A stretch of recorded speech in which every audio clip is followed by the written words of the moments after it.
बिस्मिल्लाहिर्रहमानिर्रहीम, अस्सलाम वालेकुम। पाकिस्तान को करारा थप्पड़ पड़ा है और ये थप्पड़ इस दफ़ा जो पड़ा है वो क्लियरली बताएगा कि शहबाज शरीफ की औकात क्या रह गई है। सऊदी अरब ने वर्ल्ड इकोनॉमिक फोरम के ऊपर उनके वजीर ख़जाना गए और उन्होंने जाकर कहा, पाकिस्तान समेत जितने भी इत्तेहादी ममालिक है सबको उन्होंने पैगाम दिया। उन्होंने कहा किसी इत्तेहादी या दोस्त ममालिक को अब गैर मशरूत इमदाद नहीं दी जाएगी। इस सूरत हाल में याद रखिएगा, जो हालिया मोहम्मद बिन सलमान ने कहा था कि पाकिस्तान में सरमायाकारी 10 अरब डॉलर तक उन्होंने बढ़ाने के लिए एक जायज़ा लेने की हिदायत की। अब ये मामला क्या है, इन्होंने ये जो बयान दिया है इसको आप समझ लें। देखिए, सऊदी अरब के वजीर ख़जाना मोहम्मद अल जदान इन्होंने कहा है कि अब जितने हमारे इत्तेहादी ममालिक है हम इनको जो इमदाद फराम करते थे जी फलाना दे दिए, उन्होंने कहा नहीं, अब जो होगी वो गैर मशरूत इमदाद की बजाय इन्हें इस्लाहात करने का कहा जा रहा है कि भाई आप हमारे पैसे भरना जिए, आप इस्लाहात करें, अपने इदारों में काम करें, बेहतरी लेकर आएँ, अपने लोगों पर टैक्स लगाएं, बेहतरी करें, हालात ठीक करें, फिर जाकर आपको कोई इमदाद मिलेगी और वो शराइत होंगी कि अगर आपको लेनी है तो फलानी शर्त के साथ आपको मिलेगा। अगर मिसाल के तौर पर आपने लेना है तो IMF की शर्त पूरी की है, हमें अब ये चीज़ें बतानी है आपको कि आपने क्या क्या इकदाम करने हैं। असल में सऊदी अरब ने पाकिस्तान को डायरेक्टली सुनाने के बजाय वर्ल्ड इकोनॉमिक फोरम पर जाकर आपको बता दिया है कि वो भूल जाना, अब आकर ये कहो जी हमें इमदाद दे दे, हमें फलाना दे दे, हम ये दे दे।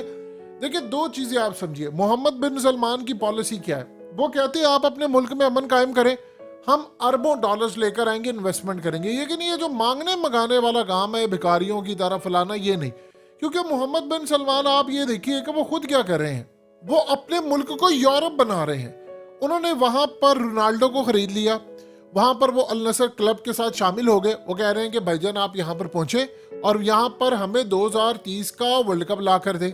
अब वो इस पर काम कर रहे हैं। वो दुनिया का अब अगला उन्होंने जो प्लान किया है वो क्रिकेट का वर्ल्ड कप और क्रिकेट का बड़ा टूर्नामेंट उन्होंने सऊदी अरब करवाना है, वो ये काम कर रहे हैं। अब इसी तरह वो दुनिया की इन्वेस्टमेंट लेकर आ रहे हैं, सऊदी अरब को पूरा यूरोप बना रहे हैं। अब उस बंदे ने बार बार पाकिस्तान को कहा कि भाई आप अपने मुल्क के हालात करें। देखिए, सऊदी वजीर खजाना ने हालिया जो बात की है, इससे पीछे जरा सऊदी एम्बेसडर ने क्या बात की थी, आपने उनकी बात को समझा नहीं। उन्होंने कहा था कि हम चाहते हैं कि पाकिस्तान में स्टेबिलिटी हो, ये बात आपको उन्होंने कही थी। उन्होंने एस्टैब्लिशमेंट को भी पैगाम दिया था, रियासत को भी दिया था, पॉलिटिकल पार्टीज को भी दिया था कि भाई अपने मुल्क में स्टेबिलिटी लेकर आए। वो उनका पैगाम पाकिस्तान ने नजरअंदाज कर दिया। अब उन्होंने आपको पैसे नहीं देने, ये आप ज़हन में रख लें। उन्होंने अगर आपको पैसे देने हैं तो शराइत होगी। अब वो मिसाल के तौर पर शर्त ये है कि आप अपने मुल्क में स्टेबिलिटी कायम करें। वो स्टेबिलिटी कैसे आएगी? आपको इलेक्शन में जाना पड़ेगा। आप इलेक्शन में जाएंगे, मुल्क के अंदर ये जो तमाशा है बैठकर हुकूमत किसी और की है, बैठकर कोई और कंट्रोल कर रहा है, ये तमाशा खत्म होगा। उन्होंने कहा कि भाई आप अपने मुल्क के अंदर ये चीज़ें रखिए, हम जो पहले आपको इमदाद देते थे फ्री में, आप आए हमसे मांगा हमने दे दिया, वो काम खत्म। अब भी उन्होंने कहा है हमें इमदाद देने का, उन्होंने कहा है कि जायजा ले, उनकी टीम जाएगी, जाकर फिजिबिलिटी देखेगी। अब एक बात बताइए, एक बंदा है, उसके घर में लड़ाइयां हो रही हैं, तबाही हो रही है, उसका बिजनेस फ्लॉप हो रहा है, सब कुछ हो रहा है, आपसे वो पैसे मांगने आता है मुझे 10 करोड़ रुपया दे दे, आप उसको क्या पैसे देंगे? वो अपना घर जाकर उसमें यानी वो जुए खाने में उड़ा दे फलाना, आपको होगा कि यार मैं इसको पैसे दे रहा हूँ, मुझे पैसा वापस मिलने की भी उम्मीद हो। आप कैसे देखें? आप देखेंगे यार उसका घर चला, आप देखेंगे वो जुए में सब कुछ उड़ा रहा है, आपसे पैसे ले रहा है, तो आप उसको पैसे देंगे? कभी भी नहीं देंगे। यही सूरत हाल है। और भाई क्यों हमारी UAE मदद करे, क्यों कतर मदद करे, क्यों चाइना मदद करे, क्यों बाकी मदद करें? आप अपने मुल्क के अंदर बेड़ा गर्क करें, तख्ते आप उल्टे अमेरिका के कहने पर।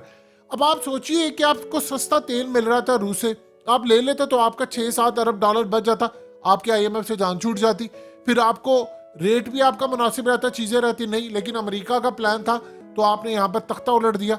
अब आप बताइए कि जनरल रिटायर्ड अमजद शुएब कह रहे हैं कि IMF आपको कह रहा है कि आपने अपनी फौजी इमदाद कट करनी है। इमदाद से मुराद क्या है? फौजी इमदाद से मुराद ये है कि आपने फौज का साइज कम करना है, यानी आपने वो जो बजट के अंदर जाता, वो कह रहे हैं जी आप अपनी फौज कम करें। श्रीलंका ने कर दिया, इजिप्ट ने कर दिया, तुर्की को भी वो कह, हर जगह पर वो ये कह रहे क्योंकि उनको फौज से तकलीफ है। और यही मसला है कि उन्होंने जापान के साथ भी काम किया था। अब आप बताइए आप कहां पर खड़े हैं, आप किससे पैसे लेंगे? सऊदी अरब का पाकिस्तान के साथ मुआहिदा है 1984 का जनरल ज़िया-उल हक के दौर के अंदर से कि अगर शाही खानदान को जरूरत पड़ी तो पाक फौज उनकी मदद करेगी, जाकर हर तरह की मदद। सऊदी अरब पर आंच भी आएगी तो जाएगी। वैसे भी अल्हम्दुलिल्लाह अल्लाह का शुक्र है, हम हर पाकिस्तानी अपनी मुकद्दस जितनी जगह हैं वो जाएंगे उनकी मदद करने के लिए। सऊदी अरब ने हमारी इतनी मदद की है।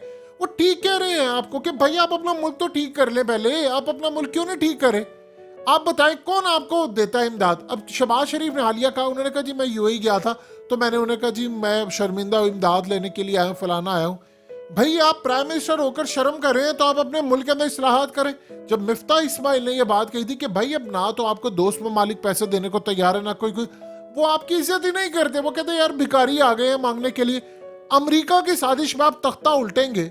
अरब मुल्क जितने भी हैं इस वक्त, वो इस वक्त रूसी कैंप में या वो इंडिपेंडेंट होकर आगे तरक्की कर रहे हैं। आप अमेरिका के साथ जाकर तख्ता उल्टेंगे और उम्मीद करेंगे वो आपको पैसे देंगे? आप भूल जाएं, अब आपको किसी ने पैसे नहीं देने। अब वही बात इमरान खान वाली बार बार आ रही थी कि भाई आप स्टेबिलिटी कायम करें, अब आपको कोई पैसा देने को तैयार नहीं। अब इन केस अगर हम बात मान लेते हैं जनरल रिटायर्ड अमजद शुएब की कि वो आपकी फौज का साइज कम करने की बात कर रहे हैं, तो आप क्या IMF की शर्त मान लेंगे? आपके पास क्या ऑप्शन बाकी रह जाएगी? तो आपने काम ये करना है कि आपने अपने मुल्क के अंदर स्टेबिलिटी लेकर आनी है, इन्वेस्टर का एतमाद बहाल करना है। आपने ये सारे काम करने हैं, फिर जाकर आपको कुछ ना कुछ मिलेगा। आप मांगते रहेंगे सऊदी अरब से, वो असल में आप अपने मुल्क में स्टेबिलिटी कायम करेंगे तो मोहम्मद बिन सलमान हो सकता है आपके मुल्क में $100 अरब इन्वेस्ट कर दे। वो असल में बिजनेस को देखते हैं, वो देखते हैं भाई मुझे कहाँ से फायदा हो रहा है। आप ये देखें कि अगर आपने कभी सोचा था कि सऊदी अरब के अंदर 2030 का वर्ल्ड कप आने की बातें होंगी, कतर ने करवा लिया ना वर्ल्ड कप। उन्होंने यही पैसा, अगर हम सऊदी अरब को कहते हैं या यूएई को कहते हैं कि भाई आप हमें पैसे ना दें, आप हमारा बलोचिस्तान आकर ठीक कर दें। सहरा में उन्होंने जाकर, आप यूएई के अंदर चले जाए, आप दुबई में चले जाएं, सहरा में उन्होंने वो शाहकार बना दिया है कि दुनिया बस देखती रह जाती है यार इन्होंने बनाया क्या। इवन के ख्वाजा साद रफीक कह रहे हैं, उनके ये अल्फाज होने का टोपी गिर जाती है। हालिया में गया था शहबाज शरीफ के साथ, तो मैं देखकर हैरान रह गया हूँ कि रेगिस्तान में बनाया क्या। तो लोग कहते हैं जी उनके पास तेल निकला है, कई ममालिक ऐसे जिनके पास तेल भी नहीं है। ये अल्फाज ख्वाजा साद रफीक के हैं। तो भाई अगर वो कह रहे हैं तो आप उनको अपना बलूचिस्तान दे दें, आपसे तो होना नहीं है। अब उनको दे दें कि भाई ये आप ले लें, आप कमा दें, हमें भी दे दें क्योंकि हम तो निकम्मे नाहल है। आप 50% प्रॉफिट आप ले लें, आप हमें दे दें। जितना उन्होंने दुबई को डेवलप किया है उतना ही वो आपके मुल्क को डेवलप कर देंगे। लेकिन रोना क्या है, वो कहते हैं यही चाइना रोता कि भाई अपने मुल्क में स्टेबिलिटी लाओ, ये 2 नंबरियां करनियां बंद करो, ये उसके बाद फलाना फलाना करना बंद करो, तमाशे बंद करो और सिक्योरिटी यहाँ पर पूरी करो।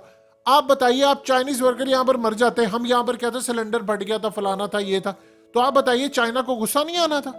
यही तो चीजें हैं। जब मुल्क के अंदर आम लोगों को नंगा करने के ऊपर सारा टाइम लगेगा तो बाकी आपने क्या दूसरे ममालिक से ताल्लुकात बेहतर करने। अब उन्होंने खतरे की घंटियां बजा दी हैं कि भाईजान अब कोई पैसा नहीं मिल रहा। और ये बात उन्होंने जब कही है तो दुनिया भर के इदारों ने उसको कोट किया है, ब्लूमबर्ग समेत सब ने कोट किया है। ये बात आप समझिए जरा कि मामलात किस जानिब जा रहे हैं, हालात किस जानिब है, लोग क्या सोच रहे हैं, और आप भिखारी बने हुए हैं। शर्म नहीं आती आपको?